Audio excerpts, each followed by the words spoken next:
Hello दोस्तों, कैसे हैं आप लोग। उम्मीद करते हैं अच्छे होंगे। दोस्तों, इस वीडियो में सामान्य अध्ययन प्रैक्टिस सेट पेपर देखने वाले हैं।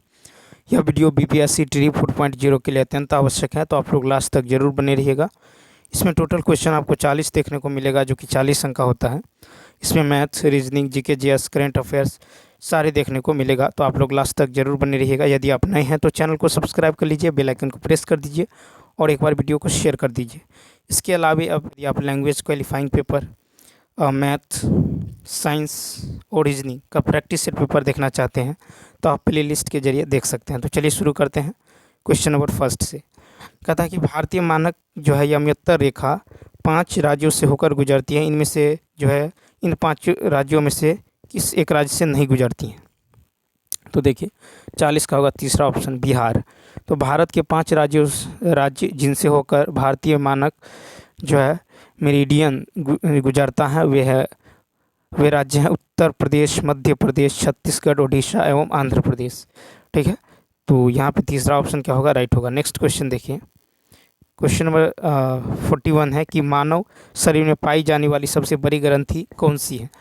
तो यहाँ पे राइट आंसर होगा दूसरा ऑप्शन, क्या होगा, तो यहाँ पे होगा दूसरा ऑप्शन। तो देखिए घुटने यानी हिंज का जोड़ जो जांघ की हड्डी, ठीक है, फीमर एवं निचले पैर की बड़ी हड्डी टिबिया से मिलने से बनता है। ठीक, अब घुटना शरीर का सबसे बड़ा जोड़ होता है, उसे सबसे अधिक तनाव का सामना करना पड़ता है क्योंकि यह अपने ऊपरी भाग के संपूर्ण भार को सहारा देता है। तो यहाँ पे हो जाएगा जो है नी ज्वाइंट। ठीक है, तो दूसरा ऑप्शन। नेक्स्ट देखिए, सूर्य या अन्य तारों की ऊर्जा का स्रोत क्या है। तो 42 का दूसरा ऑप्शन, नाभिकीय संलयन। ठीक है, तो सूर्य एवं समस्त तारों के ऊर्जा का स्रोत जो है हाइड्रोजन का हीलियम में रूपांतरण है, जो नाभिकीय संलयन का भाग है। ठीक, सूर्य में होने वाली परमाणु अभिक्रिया को प्रोटॉन चक्र कहा जाता है। ठीक, उसके बाद देखिए क्वेश्चन नंबर 43। क्वेश्चन नंबर 43 है कि राष्ट्रीय जलमार्ग जो है एक देश के इनमें से किन दो शहरों के मध्य जो है जलमार्गी परिवहन हेतु पहले से ही संचालित है। तो 43 का क्या होगा, तीसरा ऑप्शन। 43 का क्या होगा, तो यहाँ पे तीसरा ऑप्शन हो जाएगा हल्दिया प्रयागराज।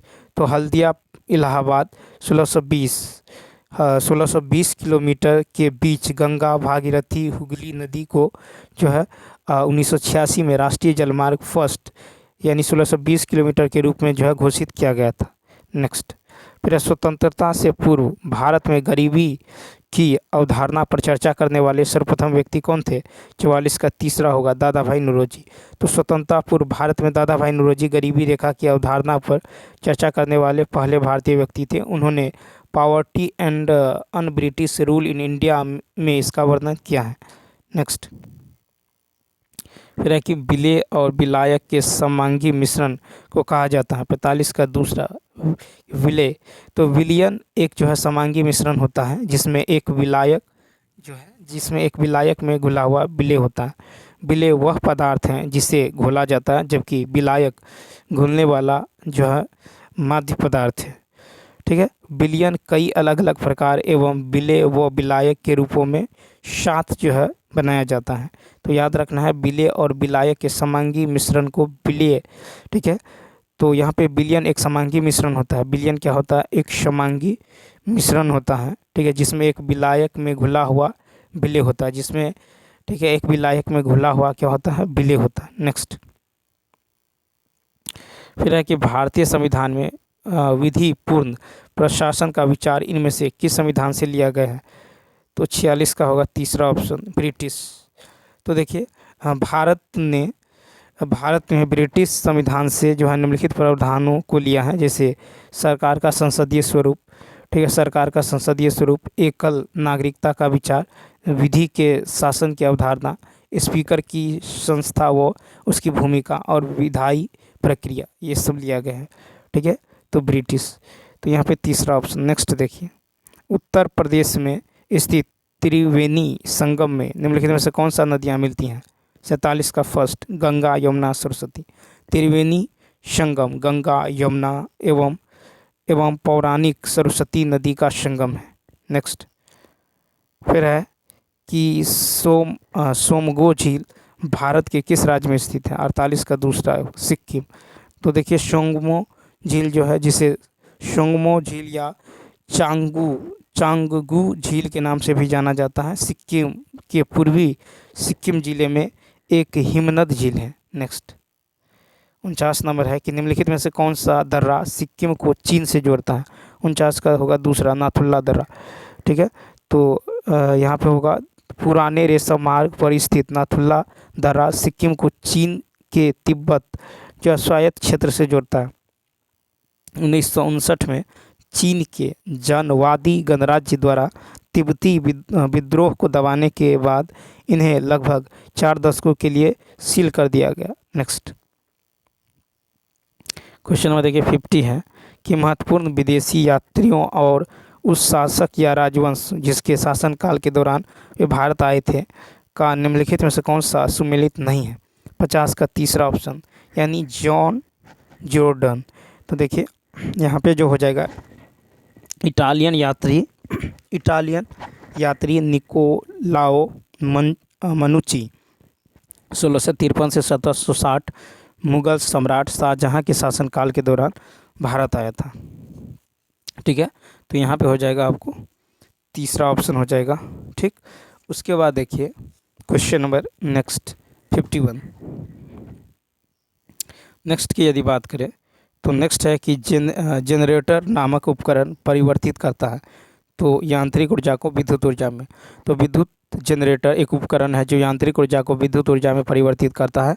एक जनरेटर का कार्य सिद्धांत चुंबकीय क्षेत्र के प्रभाव में एक विद्युत कंडक्टर को स्थानांतरित करता है। वह विद्युत आवेशों का प्रवाह शामिल होता है। किसी चालक के चुंबकीय क्षेत्र के प्रभाव में या स्थिर चालक के उतार चढ़ाव वाले चुंबकीय क्षेत्र के हिलने में तार के दोनों सिरों के बीच वोल्टेज का चढ़ाव होता है, जिसके कारण तार में करंट उतार प्रेरित होता है। नेक्स्ट क्वेश्चन की यदि बात करें तो कहता है निम्नलिखित में से कौन परंपरागत कृषि विकास योजना का उद्देश्य नहीं है? 52 का होगा आपको उद्देश्य नहीं है। 52 का होगा तीसरा ऑप्शन यानी ग्रामीण और शहरी क्षेत्रों में रोजगार के अवसर पैदा करना। तो परंपरागत कृषि विकास योजना का उद्देश्य है, इसका उद्देश्य पर्यावरण के अनुकूल जो है कम लागत वाली प्रौद्योगिकियों को अपनाकर रसायनों व कीटनाशक अवशेषों से मुक्ति कृषि उत्पादों का उत्पादन करना है। ठीक है, ग्रामीण युवाओं, किसानों, उपभोक्ताओं, व्यापारियों के बीच जैविक खेती को बढ़ावा देना है। जैविक खेती में न्यूनतम जो है नवीनतम तकनीकों का प्रसार है। भारत में सार्वजनिक कृषि अनुसंधान प्रणाली के विशेषज्ञों की जो है सेवाओं का उपयोग करना है। एक गांव में कम से कम एक क्लस्टर का जो है आयोजन करें।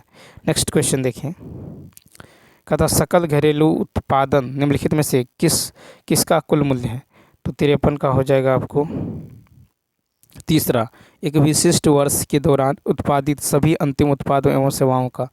तो जीडीपी का अर्थ होता है सकल घरेलू उत्पाद। ठीक है, यह एक समयावधि के दौरान किसी देश में जो उत्पादित सभी अंतिम वस्तुओं और सेवाओं के कुल मौद्रिक मूल्य का प्रतिनिधित्व करता है। जीडीपी आर्थिक गतिविधि का सबसे अधिक उपयोग किया जाने वाला मापदंड है। 54 नंबर देखिए, कहता है 54 नंबर है कि खुदाई खिदमतगार नामक संगठन के सदस्य किस नाम से लोकप्रिय है? 54 का होगा फर्स्ट लाल कुर्ती। तो खुदाई खिदमतगार उत्तर पश्चिम सीमा प्रांत में एक जो है पश्तून स्वतंत्रता सेनानी अब्दुल गफ्फार खान यानी सीमांत गांधी के नेतृत्व में भारतीय उपमहाद्वीप पर ब्रिटिश कब्जे के खिलाफ एक अहिंसक आंदोलन था। उन्होंने खुदाई खिदमतगार के सदस्यों को संगठित किया गया था। ठीक है, इसके सदस्य लाल कुर्ती पहनते थे, इसलिए इसे लाल कुर्ती आंदोलन कहा जाता है। नेक्स्ट 55 है कि निम्नलिखित में से कौन सा संसाधन जीवाश्म ईंधन है? 55 का होगा तीसरा ऑप्शन कोयला। ठीक है, तो कोयला को जीवाश्म ईंधन कहा जाता है क्योंकि यह उन जीवाश्म से बनाया गया था जो कभी जो है जीवित थे। ठीक है, आज हम जिस कोयले का उपयोग करते हैं उसे बनने में लाखों वर्ष लगे हैं। गर्मी व दबाव ने जीवाश्म को कोयले में परिवर्तित कर दिया है। नेक्स्ट फिर है कि भारतीय संविधान की किस धारा के अंतर्गत राज्यों के अंतर्राष्ट्रीय शांति एवं सुरक्षा संबंधी दायित्व का उल्लेख किया गया है। 56 का फर्स्ट, राज्य के नीति निर्देशक तत्व। राज्य के नीति निर्देशक सिद्धांत को आयरिश संविधान से लिया गया है। इसे भारतीय संविधान के भाग 4 अनुच्छेद 36 से 51 में सूचीबद्ध किया गया है। निर्देशक सिद्धांत 4 समूहों में अर्थात आर्थिक और सामाजिक, गांधीवादी, प्रशासनिक और अंतर्राष्ट्रीय शांति से संबंधित है। अनुच्छेद 51 यह जो है घोषणा करता है कि अंतर्राष्ट्रीय शांति और सुरक्षा स्थापित करने के लिए राज्य प्रयास करेगा। नेक्स्ट, फिर है कि निम्नलिखित खाली स्थान को किसी अन्य को अंतरित नहीं किया जा सकता और ये उस व्यक्ति की आय और लाभों पर जो अधिरोपित किए जाते हैं जो इनका भुगतान करता है। 57 का तीसरा ऑप्शन, प्रत्यक्ष कर। प्रत्यक्ष कर एक ऐसा कर है जो एक व्यक्ति या संगठन सीधे उस इकाई को भुगतान करता है जिसने इसे लगाया था। ठीक, नेक्स्ट 58 नंबर है, निम्नलिखित में से किसे भारतीय योजना या वास्तुकार कहा जाता है? तो 58 का होगा first option, PC Mahalanobis. PC Mahalanobis को भारतीय योजना के वास्तुकार के रूप में जाना जाता है। एक स्वतंत्र भारत के जो है योजना आयोग के सदस्य के रूप में इन्होंने एक ऐसी योजना का निर्माण में एक बड़ी भूमिका निभाई जो भारत को देश के भीतर तीव्र गति से आर्थिक विकास को देखेगी एवं उपनिवेशवादियों द्वारा जो है छेड़ी गई गरीबी को मिटाने में मदद करेगी। नेक्स्ट, निम्नलिखित में से किस रोग से पीड़ित रोगी नेत्रदान कर सकते हैं? तो 59 का होगा फर्स्ट। तो देखिए, मधुमेह के रोगी, उच्च रक्तचाप से पीड़ित, दमा के रोगी और बिना जो संचारी रोगों के रोगी भी नेत्रदान कर सकते हैं। नेक्स्ट 60 नंबर देखिए, फिर है कि स्तूप में निर्मित छज्जे जैसी संरचना को क्या कहा जाता है? तो 60 का दूसरा ऑप्शन, हर्मिका। तो देखिए, हर्मिका एक छोटा चबूतरा था जिसमें एक स्तूप के शीर्ष पर रेलिंग लगी होती थी। ठीक, कभी कभी सम्मान और सम्मान के प्रतीक के रूप में हर्मिका में जो है छतरियाँ लगाई जाती थी। 61 नंबर कहता, निम्नलिखित में से किस योजना का आयुष्मान भारत राष्ट्रीय स्वास्थ्य संरक्षण मिशन में विलय कर दिया गया? 61 का दूसरा ऑप्शन, यानी वरिष्ठ नागरिक स्वास्थ्य बीमा योजना। ठीक है, आयुष्मान भारत राष्ट्रीय स्वास्थ्य योजना जो है 10 करोड़ से अधिक गरीब एवं कमज़ोर परिवार को जो है कवर करेगी, जो माध्यमिक व तृतीयक देखभाल जो अस्पताल में भर्ती के लिए प्रति परिवार प्रति वर्ष 5 लाख रुपए तक का कवरेज प्रदान करेगी। ठीक है, आयुष्मान भारत राष्ट्रीय स्वास्थ्य सुरक्षा मिशन केंद्र द्वारा आयोजित योजनाओं राष्ट्रीय स्वास्थ्य बीमा योजना एवं वरिष्ठ नागरिक स्वास्थ्य बीमा योजना को शामिल करता है। नेक्स्ट, फिर कहते हैं जोंक जो है किस संघ से संबंधित है? First option, Annelida. तो एनिलिडा वह संघ है जिसमें केचुआ व जोंक शामिल है। इन जीवों का शरीर मेटामेरिक रूप से खंडित होता है, इसलिए इसका नाम जो है एनिलिडा है। नेक्स्ट 63 है कि दक्षिण भारत में स्थित इनमें से कौन सी पहाड़ियों की चोटी का नाम डोडा बेटा है? तो 63 का तीसरा ऑप्शन हो जाएगा, क्या होगा, नीलगिरी पहाड़ियाँ। ठीक है, तो डोडा बेटा 2695 मीटर तमिलनाडु की सबसे छोटी चोटी है। डोडा बेटा नाम का शाब्दिक अर्थ है बड़ा पहाड़। ठीक है, यह जो है पश्चिमी एवं पूर्वी चोटी के जंक्शन पर है एवं नीलगिरी हिल्स रेंज के जो सौंदर्य को परिभाषित करता है। नेक्स्ट 64 नंबर है कि भारत के राजनीतिक प्रयासों का लक्ष्य स्वराज था। दादा भाई नौरोजी ने इस लक्ष्य की घोषणा कब की थी? 64 का तीसरा ऑप्शन, कलकत्ता अधिवेशन 1906 में। तो 1906 के कलकत्ता अधिवेशन में दादा भाई नौरोजी के नेतृत्व में कांग्रेस ने स्वराज को भारतीय जनता के लक्ष्य के रूप में अपनाया है। सर्वप्रथम स्वराज शब्द का प्रयोग स्वामी दयानंद सरस्वती ने किया था। नेक्स्ट 65 नंबर देखिए, निम्नलिखित में से कौन सा कमरे के ताप पर द्रव अवस्था में मौजूद एकमात्र अधात्विक पदार्थ है? तो 65 का यदि देखें तो देखिए 65 का राइट आंसर हो जाएगा आपको तीसरा ऑप्शन, ब्रोमीन। तो ब्रोमीन एकमात्र अधातु तत्व हैं जो कमरे के तापमान पर जो तरल अवस्था में होती हैं। या आवर्त सारणी के हैलोजन तत्व समूह 17 का सदस्य है। ब्रोमीन प्रकृति में पाया जाता है जो पृथ्वी की पपरी में केवल घुलनशील एवं अघुलनशील ब्रोमाइड के रूप में यौगिक में फैला हुआ है। नेक्स्ट है कि डिब्रू सैखोवा जैव संरक्षित क्षेत्र कहाँ स्थित है? तो 66 का देखिए, 66 का होगा फर्स्ट असम। तो डिब्रू सैखोवा एक जो है राष्ट्रीय उद्यान के साथ साथ असम में ब्रह्मपुत्र नदी के दक्षिणी तट पर स्थित एक बायोस्फीयर रिजर्व है। वो यह उत्तर पूर्वी भारत का सबसे बड़ा दलदली वन है। नेक्स्ट क्वेश्चन नंबर देखिए, नेक्स्ट 67 है कि पिंडार नदी किस स्थान पर अलकनंदा से मिलती है? तो 67 का तीसरा होगा कर्णप्रयाग। तो पिंडार का उद्गम जो है पिंडारी ग्लेशियर से होता है जो उत्तराखंड में कुमाऊं क्षेत्र के बागेश्वर जिले में स्थित है। पिंडार नदी का मुहाना कर्णप्रयाग में स्थित है जहां यह अलकनंदा नदी के साथ संगम पर समाप्त होता है। नेक्स्ट 68 है कि चीनी के अल्कोहल में रूपांतरण की प्रक्रिया को क्या कहा जाता है? देखिए, तो 68 का राइट आंसर हो जाएगा आपको क्या होगा? तो दूसरा ऑप्शन किण्वन हो जाएगा। किण्वन तो वह क्रियाविधि जिसके द्वारा शर्करा को अल्कोहल में परिवर्तित किया जाता है किण्वन कहलाती है। ठीक है, इथेनॉल किण्वन एक जैविक प्रक्रिया है जो ग्लूकोज, फ्रुक्टोज और सुक्रोज जैसे शर्करा को सेलुलर ऊर्जा में परिवर्तित करती हैं। एक साइड इफेक्ट के रूप में जो है एथेनॉल एवं कार्बन डाइऑक्साइड का उत्पादन करती हैं, जिसे अल्कोहल किण्वन भी कहा जाता है। नेक्स्ट है कि स्तनधारियों से संबंधित निम्नलिखित में से कौन सा कथन गलत है? 69 का तीसरा होगा, इनके हृदय में 3 प्रकोष्ठ होते हैं। तो स्तनधारियों के 4 अंग होते हैं, वे एमनियोटिक अंग अंडे पैदा करते हैं। ठीक है, स्तनधारियों वर्ग को स्तन ग्रंथियों एवं बालों की उपस्थिति में परिभाषित किया गया है। ठीक, स्तनधारियों के अन्य लक्षणों में उनकी त्वचा में पसीने की ग्रंथियां, उनके फेफड़ों में एल्वियोली, एक 4 कक्षीय हृदय और एक मस्तिष्क जो है आवरण जिसे नियोकोर्टेक्स कहा जाता है। नेक्स्ट 70 नंबर देखिए, कहता है रोग जनक जो है सूक्ष्म जीवों की वृद्धि को रोकने वाली दवाओं को क्या कहा जाता है? 70 का तीसरा ऑप्शन एंटीबायोटिक्स। तो एंटीबॉडी शरीर को रोगाणुओं या उनके द्वारा उत्पन्न विषाक्त पदार्थों से लड़ने में मदद करते हैं। वे सूक्ष्म जीव की सतह पर एंटीजन नामक पदार्थों की पहचान करके या उनके द्वारा उत्पादित रसायनों में जो सूक्ष्म जीव या विष को बाहरी होने के रूप में चिन्हित करते हैं की पहचान करके ऐसा करते हैं।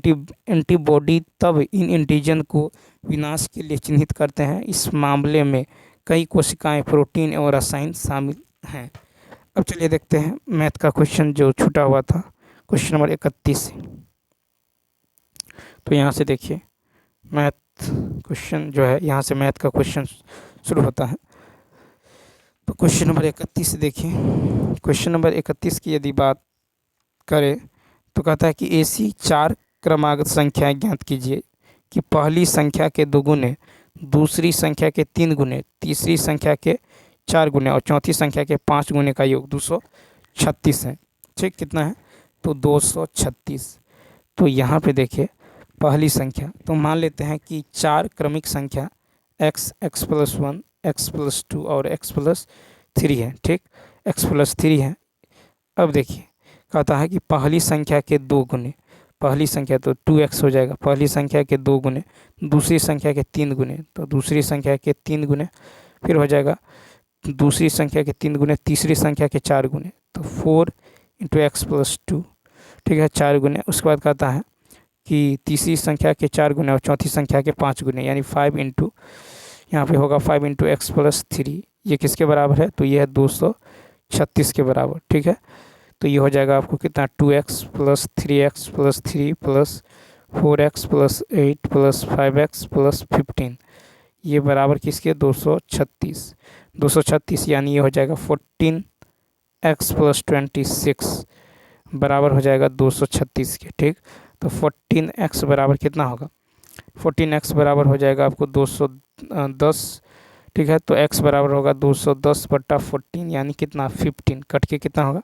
तो x का मान निकल जाएगा 15। तो संख्याएं निकल जाएगा 15, 15 प्लस 1 16, फिर 16 प्लस 1 17, फिर ये 18। तो 15 16 17 18 यानी फर्स्ट ऑप्शन। नेक्स्ट देखिए, फिर कहता है यदि एक्स वाई जेड इतना है, X Y Y Z Z X इतना है, तो कहता है कि X Q Y Q Z Q minus 3 X Y Z क्या होगा। तो सबसे पहले क्या करेंगे, X plus Y plus Z का होल स्क्वायर निकालेंगे, इधर स्क्वायर करेंगे उधर भी स्क्वायर करेंगे, तो ये कितना होगा 25। ये हो जाएगा X plus Y plus Z का होल स्क्वायर बराबर X square Y square Z square plus में 2x वाई जेड और जेड एक्स बराबर में कितना होगा 25। अब देखिए यहाँ पे जो है एक्स, इसका मान तो दे दिया गया है कितना 8, इसके जगह यदि 8 रखेंगे तो कितना हो जाएगा 16, 8 दूनी 16। तो X square Y square Z square बराबर क्या होगा, तो 25 माइनस का 16 यानी कितना होगा 9 हो जाएगा। ठीक है, तो इसका मान निकल गया कितना, आपको 9 निकल गया। ठीक, अब चलिए देखते हैं अब इसका फार्मूला। ठीक है, तो क्या होता है, तो ये होता है X plus Y plus Z into X square Y square Z square, ठीक है, माइनस में एक्स वाई जेड और जेड एक्स। ठीक, तो X plus Y plus Z का मान जो है कितना है 5, फिर into X square Y square Z square का मान कितना आया था 9 आया था, minus X Y Z Z S इसका मान कितना है 8 है, तो माइनस में कितना होगा 8 यानी 5 इंटू 1 कितना होगा 5 का है, तो दूसरा ऑप्शन। नेक्स्ट क्वेश्चन देखिए, कहता दो व्यक्तियों की आय का अनुपात इतना है और उनके संगत व्यय का अनुपात इतना है। ठीक है, कहता यदि वे क्रमशः जो है 1700 और 1110 रुपये की बचत करते हैं तो प्रत्येक व्यक्ति की संगत आय क्या होगी। ठीक है, तो यहाँ पे जो है आपको दे दिया गया है, यदि हम आई को मान ले 7x 5x, ठीक है, आई को 7x 5x और वे को यदि आप 9y 7y मान ले तो क्या होगा, तो 7x माइनस 9y बराबर होगा 1700 समीकरण 1, और 5x माइनस 7y बराबर कितना होगा 1100 समीकरण 2। समीकरण 1 और 2 को हल करने पर, समीकरण 1 और 2 को हल करेंगे तो यहाँ से x का मान निकल जाएगा कितना 500, x का मान निकल जाएगा 500।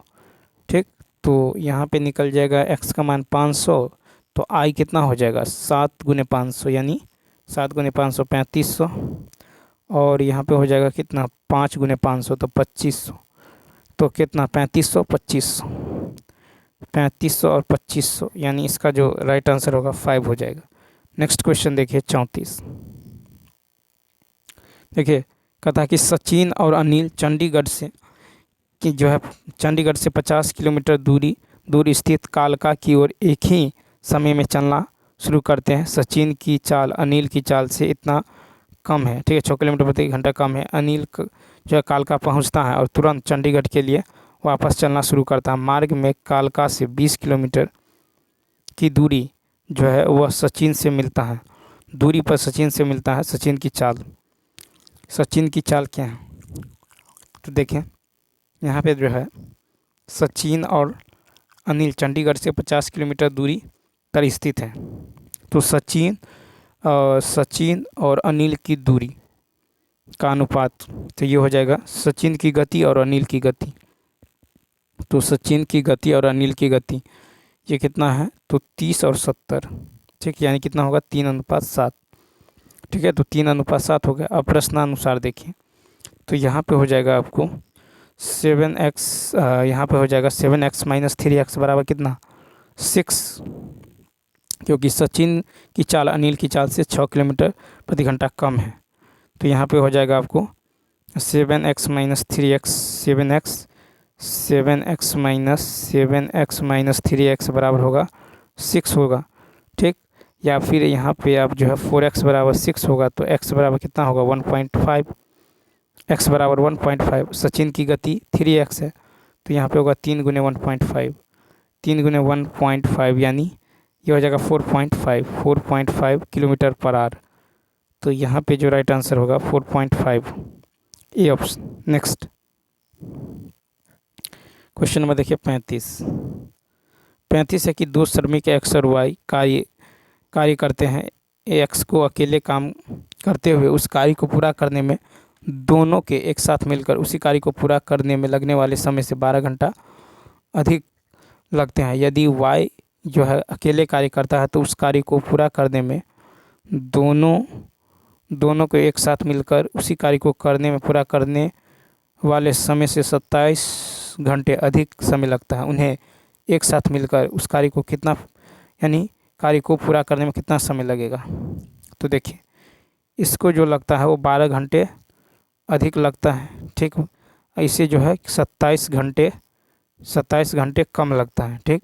27 घंटे कम लगता है तो क्या करेंगे इस स्थिति में जो है, इस स्थिति में कहता है कि साथ मिलकर उसको कार्य करने में कितना समय लगेगा।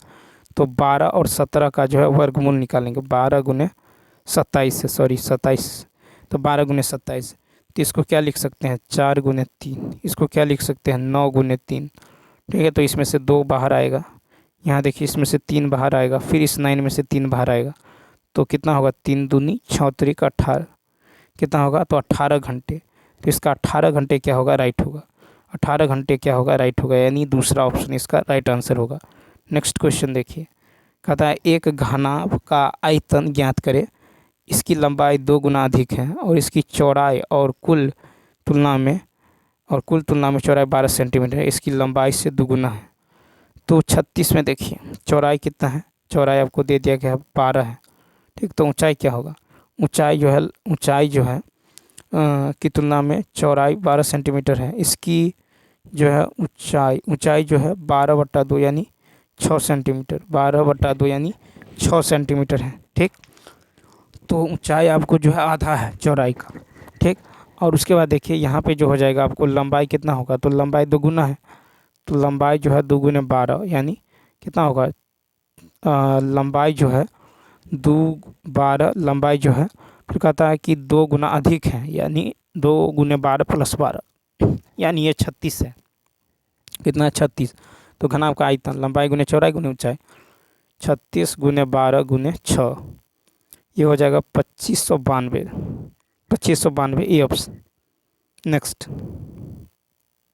फिर देखिए जॉन और जोसेफ के पास क्रमशः इतना रुपये हैं। यदि जोसेफ जॉन को 1000 रुपये देता है, उसके बाद देखिए जॉन और जोसेफ के पास मौजूद राशियों का अनुपात, तो यहाँ पे जॉन और जोसेफ है, ठीक। तो देखिए क्या करता है, जोसेफ जो है जॉन को 1000 देता है, तो जॉन के पास 1000 बढ़ जाएगा, वहीं जोसेफ को 1000 घट जाएगा, ठीक। तो ये कितना होगा 0 0 0 9 1 10, ये होगा 20,000 जॉन के पास, और जोसेफ के पास होगा 0 0 0, ये होगा कितना तो 25। यहाँ पे देखिए 3 0 से 3 0 कट जाएगा, 5 चौका 5 25, तो 4:5, तीसरा ऑप्शन क्या होगा, तीसरा ऑप्शन होगा। नेक्स्ट क्वेश्चन देखिए, क्वेश्चन नंबर 38। नेक्स्ट क्वेश्चन की यदि बात करें तो कहता है ABC किसी वृत्त पर स्थित 3 बिंदु हैं। यदि AB बराबर 3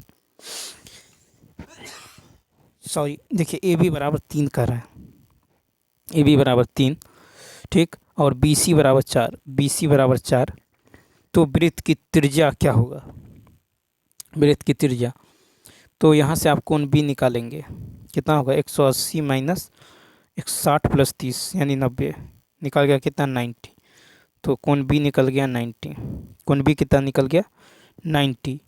यदि 90 निकल गया तो सामने का जो साइड देख रहे हैं ये क्या होगा कर्ण होगा, तो ट्रिपलेट होता है 3 4 5, कितना होता है 3 4 5, तो AC कितना निकल गया, AC आपको 5 निकल गया, तो ये तो व्यास निकल गया वृत्त का, त्रिज्या निकल जाएगा 5/2 यानी 5/2 कहे तो B ऑप्शन। नेक्स्ट देखिए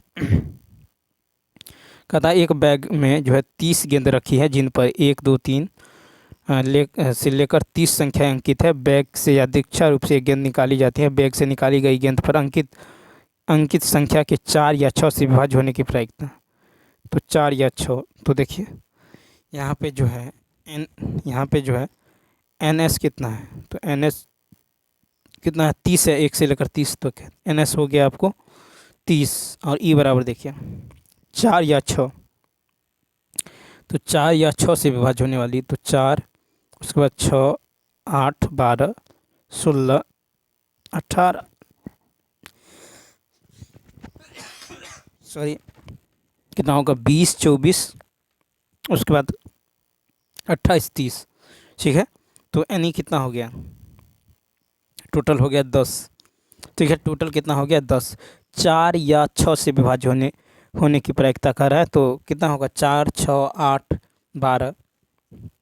ठीक है, 12 होगा, 18 होगा, 20 होगा।